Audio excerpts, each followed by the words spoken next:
There is a kind of pain that slowly changes people without them even realizing it. Not the loud kind, not the dramatic kind everyone notices, but the quiet emotional exhaustion that comes from loving someone who keeps pulling closer and then suddenly farther away again. One moment they seem emotionally open, warm, present, connected to you in a way that feels almost impossible to fake. And then without warning, something shifts. Their energy changes, their replies become shorter, their warmth disappears. The emotional distance slowly begins returning, and no matter how much love you continue giving, it somehow feels like the more you try to hold the connection together, the more it slips through your hands. What makes this dynamic so emotionally confusing is that most people believe the answer is simply to love harder, to communicate more clearly, to prove their loyalty more deeply, to become more patient, more understanding, more emotionally available. But what many people do not realize is that sometimes the very energy created by fear, overfocus, emotional urgency, and subconscious pressure is exactly what begins pushing an avoidant further away emotionally, even when your intentions are pure. Because avoidants are rarely reacting only to words, they react to emotional atmosphere, to pressure that is felt but never spoken, to expectations that quietly live underneath the relationship, to the emotional weight that slowly begins forming around connection itself. And the hardest part is that most people creating this energy are not toxic people, they are not manipulative people, they are often deeply loving people who simply became emotionally consumed by the connection. People who started placing their emotional peace inside another person's ability to stay close. People who unknowingly made the relationship feel emotionally heavy without meaning to. That is why this dynamic becomes so painful, because the more emotionally important the connection becomes to you, the more intensely the avoidant nervous system often begins feeling it too, not as love, but as pressure. And once an avoidant begins associating closeness with pressure, something inside them starts searching for emotional escape before they even consciously understand why. What many people fail to understand is that avoidants are not always running from love itself. Sometimes they are running from what love starts feeling like inside their nervous system. The emotional expectations, the fear of disappointing someone, the feeling that another person's emotional stability is becoming attached to their behavior, the sensation that they are slowly losing emotional freedom every time the relationship becomes more emotionally intense. And because most avoidants learned very early in life that emotional closeness could become overwhelming, controlling, unpredictable, or emotionally unsafe, their nervous system developed protection patterns long before you ever entered their life, which means the moment connection begins feeling emotionally consuming instead of emotionally safe, withdrawal often begins automatically, not because they stopped caring, not because the bond was fake, but because their survival patterns quietly became activated. And for the person on the other side, this creates one of the most emotionally painful cycles imaginable. Because naturally, when someone you love starts pulling away, your instinct is usually to move closer, to fix things, to seek reassurance, to understand what changed, to emotionally reconnect before the distance grows larger. But ironically, this is often the exact moment the emotional pressure intensifies even more for the avoidant. Because now they are not only managing their own emotional discomfort, they are managing yours too. And that invisible emotional responsibility can begin feeling suffocating to someone whose nervous system already fears emotional overwhelm. That is why the hidden energy pushing your avoidant away is often not anger, toxicity, or lack of love. It is emotional pressure born from fear, fear of losing them, fear of abandonment, fear of emotional disconnection, fear that if the relationship changes, you may emotionally collapse with it. And even when those fears are never spoken aloud, avoidants often feel them anyway, sometimes through your tone, sometimes through emotional urgency, sometimes through over-explaining, sometimes through constant emotional monitoring, sometimes simply through the intensity of your focus on them, because energy communicates long before words ever do. And this becomes even more powerful when the relationship slowly turns into the center of your emotional world. At first, it may not seem unhealthy. In fact, it can feel beautiful, exciting, deeply meaningful. You think about them constantly. You analyze every interaction. Their texts affect your mood. Their attention feels emotionally regulating. Their distance feels emotionally destabilizing. Slowly, without realizing it, your emotional state begins depending on their consistency. And that is where the shift quietly begins. Because once another person becomes responsible for your emotional balance, the relationship starts carrying invisible emotional weight. Weight they can feel, especially avoidance. People often assume avoidants are emotionally unaware, but many are actually extremely sensitive to emotional pressure. They notice subtle emotional expectations very quickly. They notice when interactions feel emotionally loaded. They notice when someone's happiness becomes dependent on the relationship staying emotionally stable. And even if they deeply care about you, that awareness can quietly activate fear inside them. Because suddenly love no longer feels light, it feels emotionally demanding, it feels like responsibility, it feels like pressure to maintain another person's emotional security. And for someone with avoidant tendencies, that pressure can create an overwhelming internal conflict.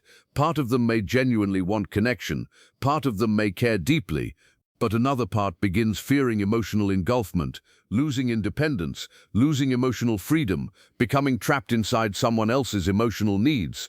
So instead of moving closer to repair the connection, they often start pulling away to regulate themselves emotionally.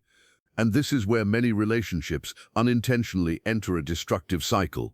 The more distance the avoidant creates, the more anxiety the other person feels. The more anxiety appears, the more reassurance is needed. The more reassurance is needed, the more emotional pressure builds, and the more pressure builds, the more the avoidant withdraws, not because either person is evil, but because both nervous systems are reacting from fear in opposite directions. One moves closer to feel safe, the other moves away to feel safe, and unless someone becomes aware of this cycle, both people slowly begin emotionally exhausting each other, while still secretly wanting love underneath it all. One of the strongest hidden energies that pushes avoidance away is emotional chasing. Not physical chasing necessarily. Emotional chasing, the constant attempt to pull emotional closeness out of someone before they are emotionally ready to give it freely. This can appear in subtle ways: repeated emotional conversations, constant relationship analysis, seeking reassurance every time their energy shifts, trying to force emotional clarity during moments when they are already overwhelmed internally. And while these behaviors usually come from love and fear rather than manipulation, avoidants often experience them very differently. To them, it can begin feeling like they are being emotionally cornered, like there is no room to breathe, no room to process internally, no room to regulate themselves without disappointing someone, and eventually, even healthy communication can start feeling emotionally exhausting if the nervous system already feels overloaded. Because avoidants often associate intense emotional demands with loss of safety, especially when emotional closeness begins feeling tied to pressure, urgency, or obligation. What hurts even more is that many people do not realize they are emotionally chasing because they believe they are simply fighting for the relationship. But there is a major difference between healthy effort and fear-driven emotional pursuit. Healthy effort comes from grounded love.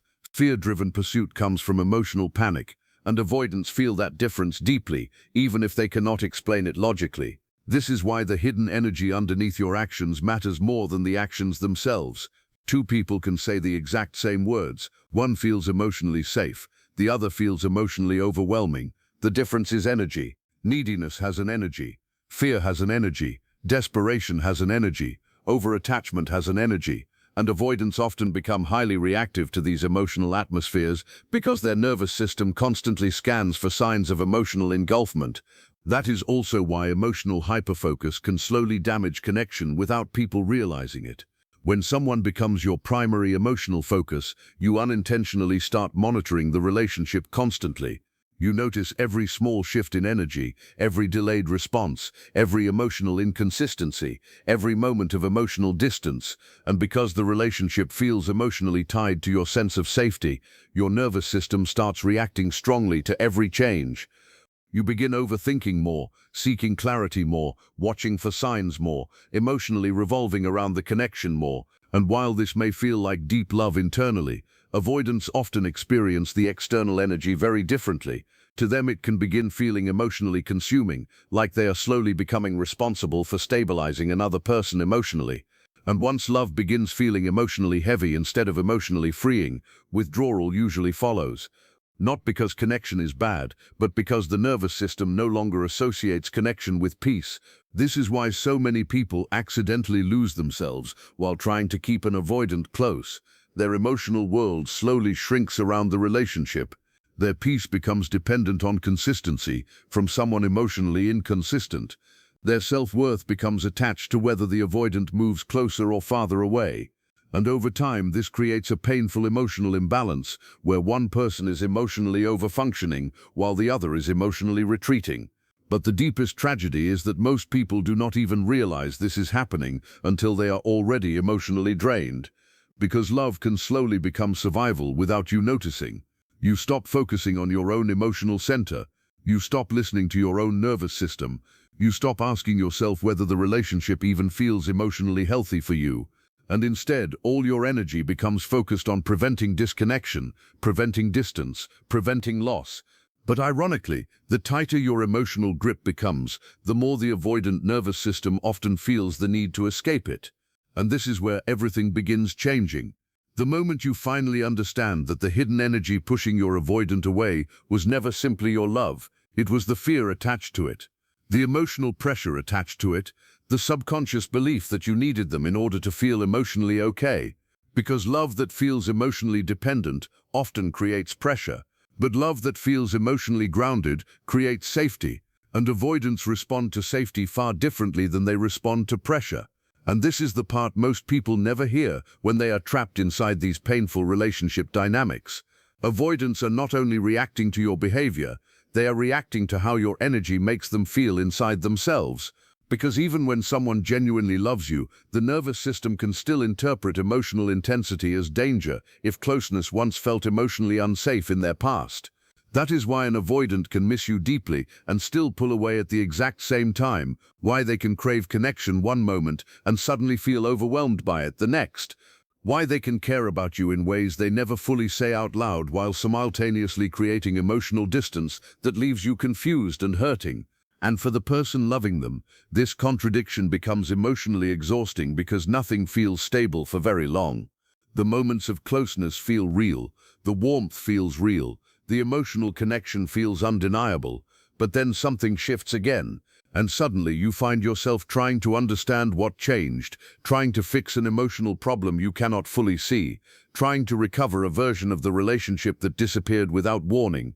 This is where many people unknowingly begin falling into reassurance-seeking patterns that slowly create even more emotional pressure inside the connection. At first, reassurance-seeking feels harmless. You ask if they still care. You wonder why their energy changed. You ask whether everything is okay between you. You search for emotional certainty because the inconsistency is painful. And honestly, that reaction is human. When someone pulls away emotionally, the nervous system naturally wants clarity, it wants security, it wants proof that the connection still exists. But when reassurance starts becoming constant, something subtle begins happening underneath the relationship. The connection slowly stops feeling emotionally natural and starts feeling emotionally monitored. Avoidants are extremely sensitive to this shift, not because reassurance itself is bad, but because repeated emotional checking often signals that the relationship is carrying anxiety underneath it, that another person's emotional stability is becoming dependent on their responses, their consistency, their emotional availability. And for someone who already fears emotional pressure, that awareness can become overwhelming very quickly. Because now every interaction starts carrying emotional weight, every delayed message feels important, every moment of distance creates tension, every conversation feels emotionally loaded beneath the surface. And over time, avoidants may begin associating the relationship itself with emotional exhaustion instead of emotional peace. Not because you are too emotional, not because your needs are wrong, but because fear has quietly entered the emotional atmosphere of the connection. This is why reassurance can never permanently fix anxious energy inside a relationship. It only temporarily calms it. Then the fear returns again, because the real issue is not the avoidant's latest behavior, it is the nervous system's growing belief that emotional safety depends on keeping the connection stable at all times. And once love starts feeling emotionally tied to survival, people unconsciously begin grasping for certainty in ways that create pressure without meaning to. This becomes even more intense when emotional hypervigilance develops. You begin watching for changes constantly, reading between every text, analyzing tone shifts, noticing emotional distance immediately, trying to predict whether they are pulling away again. And slowly your mind becomes emotionally consumed by the relationship. The avoidant becomes the emotional center of your attention. Not because you are weak, but because inconsistent connection creates emotional addiction inside the nervous system. The brain starts craving emotional closeness while simultaneously fearing emotional abandonment. And that combination can create a cycle where your emotional state rises and falls based on another person's availability. That is why avoidant relationships often feel so psychologically consuming.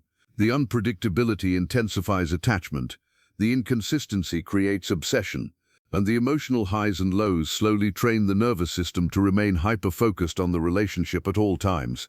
But here is the painful truth many people eventually realize. The more emotionally consumed you become by an avoidant, the more emotionally trapped they often begin feeling too. Because when your emotional focus becomes too intense, avoidants start sensing expectations they may not know how to meet consistently. They begin feeling watched emotionally, responsible emotionally, needed emotionally, and even if they care deeply about you, that sensation can activate an unconscious urge to regain emotional space, not because they want to hurt you, but because emotional freedom feels necessary for their nervous system to breathe. This is why emotional over-explaining can also begin creating distance over time. When someone feels the connection changing, they often try to fix it through deeper emotional conversations. They explain their feelings repeatedly. They attempt to create clarity. They try to solve the emotional distance intellectually. Again, the intention usually comes from love, but avoidants often process emotional intensity very differently.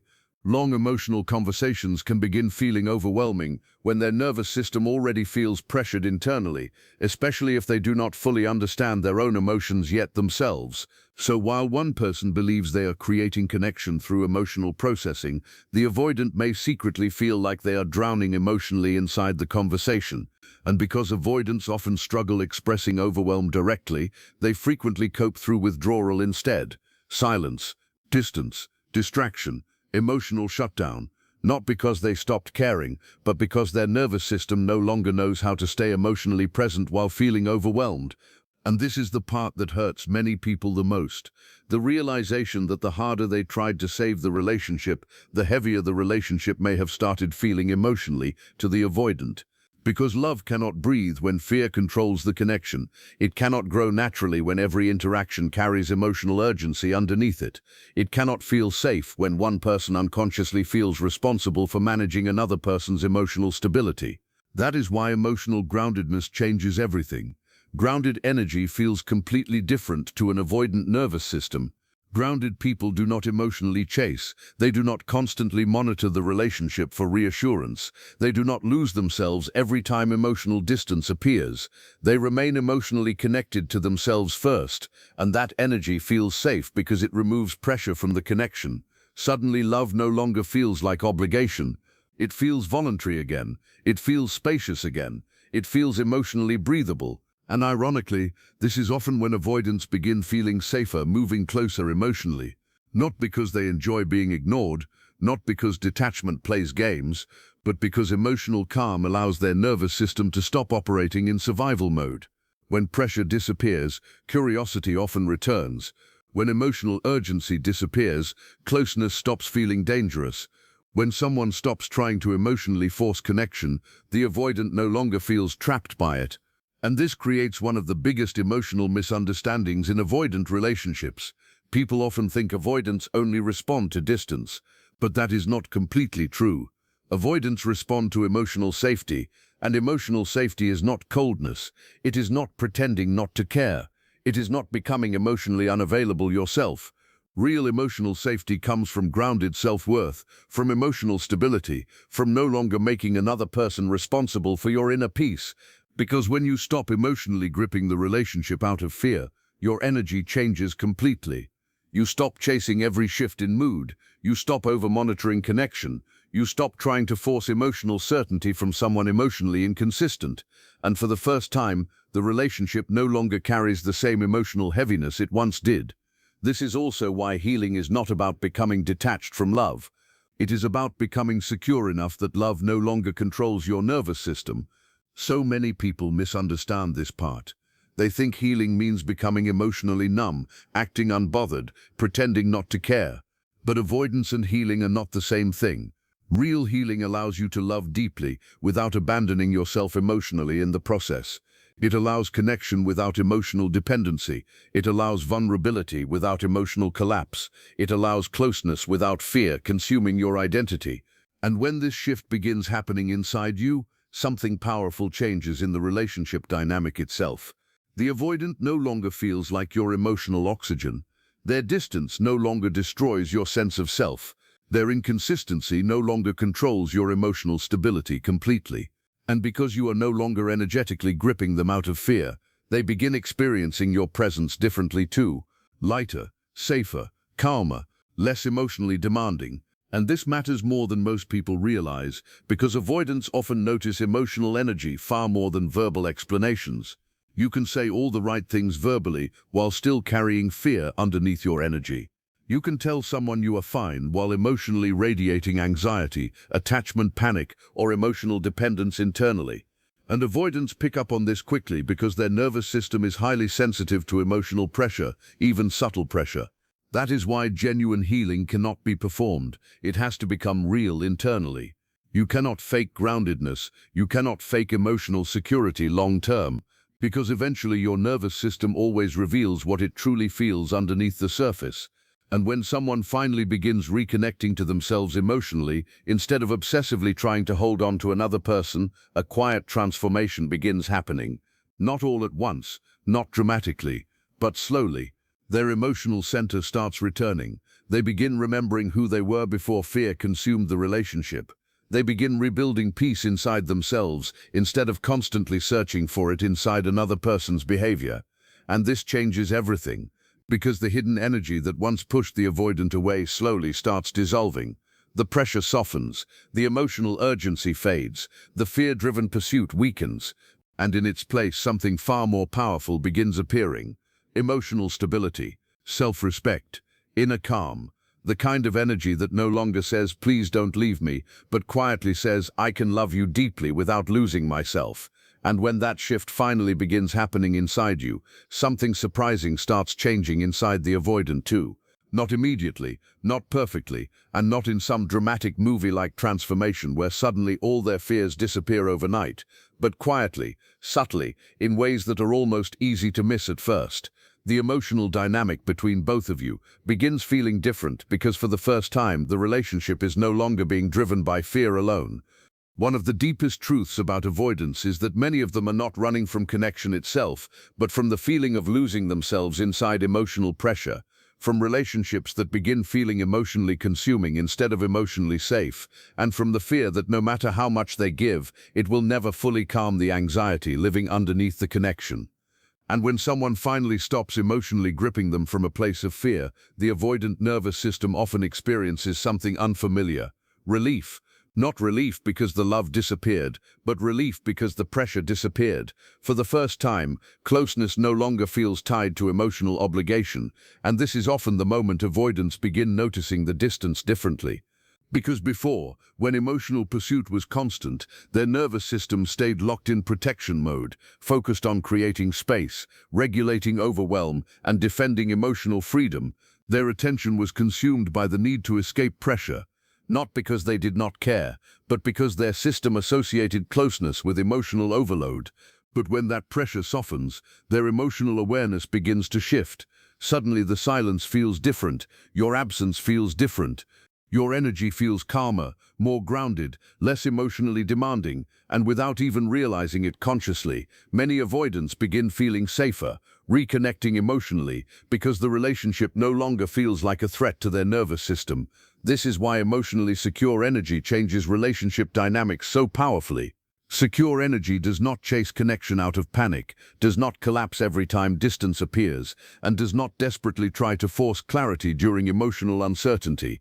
Instead, it allows space without emotional punishment, allows connection without control, and allows love without emotional suffocation.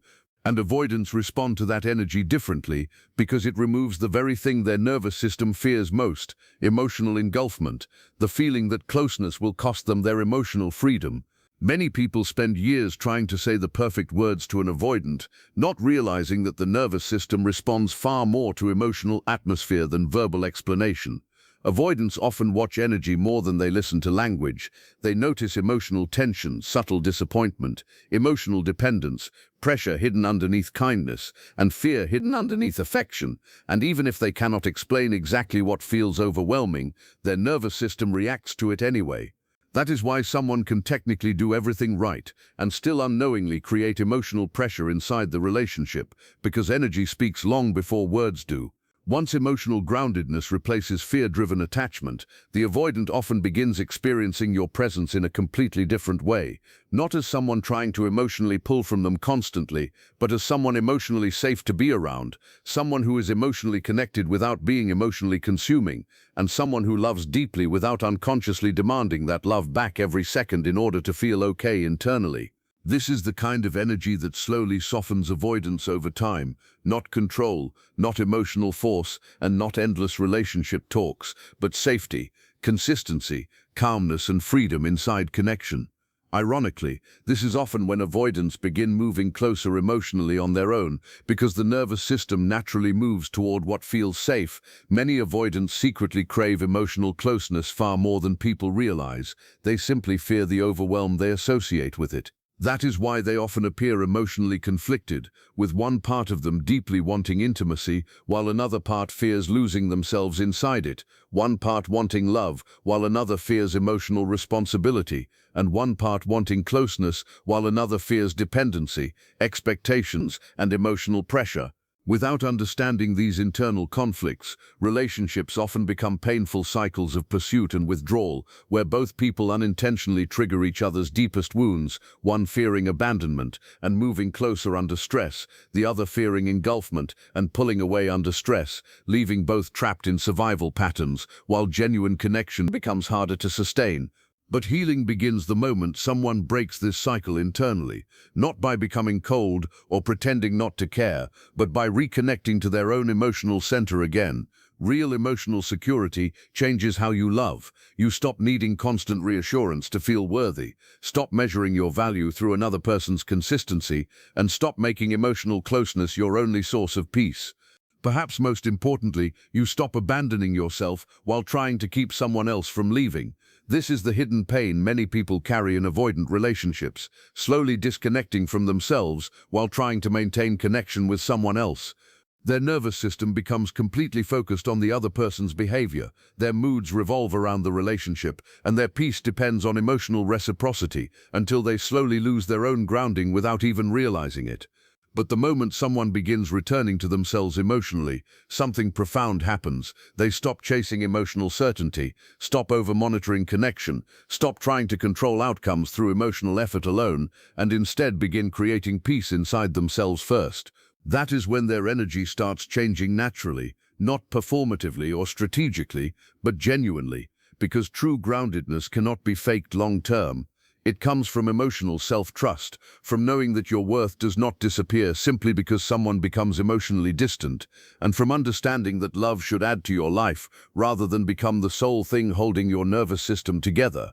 This emotional shift creates a ripple effect throughout the entire relationship dynamic. The avoidant begins feeling less pressure, conversations feel lighter, silence feels less emotionally loaded, and connection feels more natural instead of emotionally forced.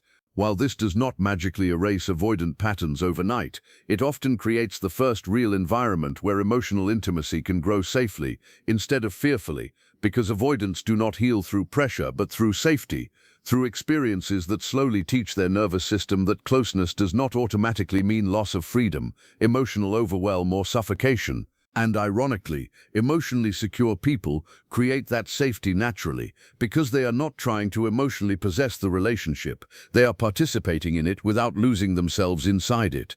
That difference matters more than most people realize, because emotionally secure love feels spacious, not controlling, not panicked, and not emotionally consuming. For avoidance, spaciousness often feels safer than intensity. This is also why secure individuals tend to trigger curiosity more than emotional chasing ever could. When someone is grounded within themselves, avoidants feel less trapped, less responsible for regulating another person, and more free within the connection, and voluntary love always feels safer than obligated love. That is one of the hidden truths avoidants rarely know how to explain.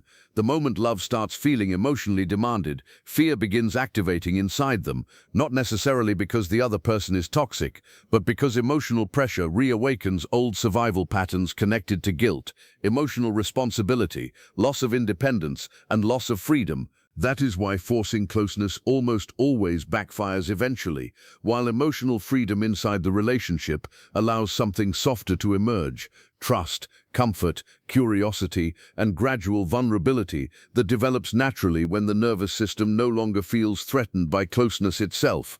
And perhaps the most painful realization of all is this: many people spend so much time trying to get avoidance to stay close that they forget to ask whether they themselves feel emotionally safe too. Because loving an avoidant can become deeply one-sided if healing is not happening on both sides, and no one can permanently heal another person's attachment wounds through self-sacrifice or by abandoning their own emotional needs. Real love never requires you to lose yourself in order to earn it.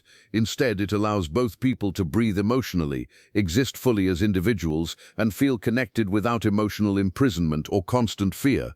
And when someone finally understands this deeply, something inside them changes forever. They stop seeing love as something they must desperately hold on to at all costs, and begin realizing that the healthiest love never requires them to betray themselves just to keep someone close. When someone finally reaches that realization, a different kind of healing begins to unfold inside them. Not the kind based on pretending they no longer care, and not the kind that turns emotional shutdown into strength, but the kind that quietly rebuilds their relationship with themselves after being emotionally lost inside another person's inconsistency. For many people who loved an avoidant, the deepest damage was never just the distance itself, but what it did to their inner world: the overthinking, the emotional hypervigilance, the constant scanning for signs of safety, and the exhausting cycle of hope and disappointment. Over time, they begin abandoning their own needs just to keep the connection alive, becoming more patient, more tolerant, and more understanding than their nervous system can truly handle, until something inside them becomes deeply tired. Not because love disappeared, but because the human nervous system was never meant to live in constant emotional uncertainty. This is often the turning point, when someone stops trying to force certainty from another person and begins creating emotional safety within themselves. Because no avoidant can permanently heal another person's abandonment wounds, and no amount of reassurance can fix a nervous system that feels it must constantly monitor love to survive. Real healing begins when you learn to stay connected to yourself, even in uncertainty, to care deeply without collapsing emotionally, and to hold your worth without depending on someone else's consistency. That is secure energy, not emotional numbness, but emotional stability. And when this shift happens, love is no longer driven by fear, but by choice, presence, and genuine connection. Interestingly, this is also where avoidants often change too. When emotional pressure disappears, they no longer feel responsible for carrying someone else's emotional stability, and the relationship starts to feel lighter and safer. For the first time, closeness doesn't feel like emotional pressure, but emotional freedom. Avoidants are not disconnected from feelings. Many are deeply sensitive but learn to protect themselves through distance when closeness felt overwhelming. When they experience calm, consistent, non-pressured energy, their nervous system slowly begins to relax and connection becomes less threatening. This is why healthy relationships feel stable rather than chaotic. Not because passion is gone, but because fear no longer runs everything. Emotional suffering is often mistaken for deep love, but real love does not require constant anxiety, overgiving, or losing yourself to keep someone close. Eventually, people stop chasing emotional intensity and start valuing emotional peace. They stop trying to control outcomes, stop monitoring every shift in energy, and stop measuring their worth through someone else's availability. And in that space, something powerful happens. They begin loving from fullness instead of fear, from groundedness instead of desperation, from self-respect instead of emotional survival. And when that energy appears, everything changes, not just for the avoidant, but for them too. Because the hidden energy that once pushed love away was never love itself, but the fear of losing it. And when that fear finally loosens its grip, love finally has space to breathe again.